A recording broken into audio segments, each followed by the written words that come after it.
So for our deep dive today, we are focusing on just one number, 9.7, as in 9.7 out of 10. Yeah, That's the Iran Round 2 Likelihood Score, the IRL, calculated for this month, November 2025. I mean, that is an incredibly high number. It suggests something is coming to a head. it does. A score like that, it isn't a guess. It's a weighted calculation from three very specific components.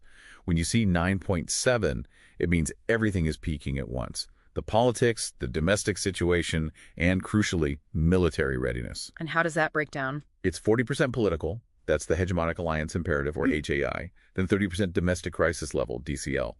And the final 30% is the force posture score, but focused specifically on air power. We call it FPS air. Okay, so let's start with the biggest piece of that pie, the political pressure, the HAI. It's at a 9.8. That word imperative is doing a lot of work there. This sounds like more than just a suggestion. It is. The pressure is intense, and it's coming from really two main drivers. First, you have Israel's entire military and security leadership in what the sources call an explicit now or never consensus. Now or never. Exactly. Their intelligence is firm. A decisive strike has to happen before the end of 2025. They're framing the 12-day war back in June as an unfinished job. And the second driver. That must be the U.S. side of the equation. Right. And here the alignment is total.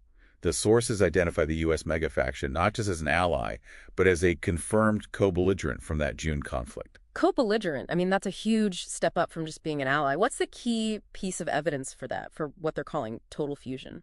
The smoking gun, so to speak, is the presidential request to pardon the Israeli prime minister.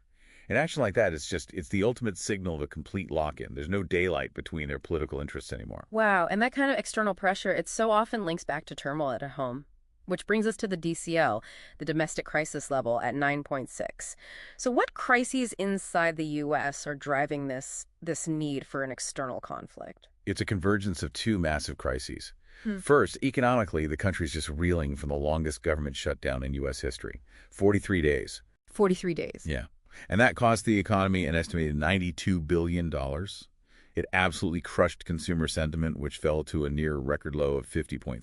An immense cost. But it's not just economic. The sources point to a political legitimacy crisis, catalyzed by the assassination of Charlie Kirk back in September. Why that event specifically? Because that event was the flashpoint. It led directly to a 123% surge in mass anti-government demonstrations. Public trust in the federal government just plummeted to lows not seen in 5 decades. So you have this combination of economic pain and zero public trust. That's a classic wag the dog scenario. Okay, so you have the political will, you have the domestic need. Let's talk about the final component, military readiness. The FPS air score is 9.5. Now, the big insight here, the aha moment, seems to be the shift to what they call the IRLA model. Yes. It says the U.S. isn't being held back by a carrier gap, which was always the choke point. What does that A stand for? The A is for air power. The whole model has shifted. It's no longer dependent on these huge, vulnerable carrier groups. Instead, we've seen a complete strategic substitution, a massive surge of land-based air power. So they're compensating. They are. The documents talk about an unprecedented transfer of KC-135 and KC-46 tankers to Al Udeid Air Base. So they don't need the floating airport because they've basically turned Al Udeid into a giant gas station in the sky. That's a perfect way to put it, yes. That tanker surge is there specifically to support all the forward-deployed assets, the F-16s, F-22s, F-35s, and the B-52s. The military force is already there, ready to go. They've bypassed the old naval constraint. So when you put it all together, the 9.8 political mandate, the 9.6 domestic pressure, and this 9.5 military workaround, what's the final sharp insight from this 9.7 score? The insight is that the score is so high because all the friction, all the constraints have been systematically removed. The political will, the domestic need, and the military means are all peaking in perfect dangerous alignment. It feels less like a prediction and more like a declaration. So a final thought for you to consider, given this unprecedented political fusion we talked about, that pardon request, and this very calculated military pivot to a land-based air campaign, what constraints are even left? What could possibly stop the administration from acting on the score? And maybe think about what a non-carrier-centric campaign like this means for the future of major conflicts.